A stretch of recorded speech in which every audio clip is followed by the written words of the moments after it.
আপনি গর্ব করে বলতেছেন, আর আপনি খুব খুশির সাথে এই কথাটা বলতেছেন, খুব গর্বের সাথে এই কথাটা বলতেছেন আমি আমার দুইটা ছেলেকে ইঞ্জিনিয়ার বানাইলাম, আমি আমার দুইটা মেয়েকে বড়লোক দুইটা জামাইয়ের সঙ্গে বিয়ে দিয়ে দিলাম।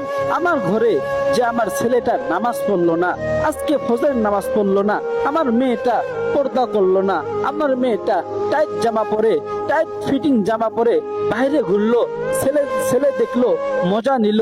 আপনি এই এই অবস্থাটা দেখলেন, এরপরও তাকে নিষেধ করলেন না। আপনি কি তার বাবা না?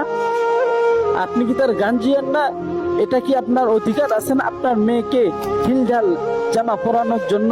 আপনি আপনার মেয়েটাকে এইভাবে ছেড়ে দিলেন, সে নামাজও পড়ে না, পর্দাও করে না, এইভাবে তার মতো তাকে ছেড়ে দিলেন। এইটা কি জীবন বলেন? আল্লাহ তাআলা আমাদেরকে কি হিসাব নিবে না? আপনি কি কিয়ামতের মাঠে আল্লাহ তাআলার সামনে দাঁড়াবেন না? আপনার মেয়ের জন্য কি আপনার জবাবদিহি করতে হবে না? আপনি যখন কালকে মারা যাবেন, ওই মেয়েটাকে আপনি আরবিও শিখাইলেন না, ওই ছেলেটাকে আপনি আরবিও শিখাইলেন না। কালকে মারা যাওয়ার পর আপনি যখন কবরে যাবেন, এই ছেলে মেয়েরা আপনার জন্য কি দোয়া করবে? ছেলে মেয়েরা আপনার জন্য কি দোয়া করবে?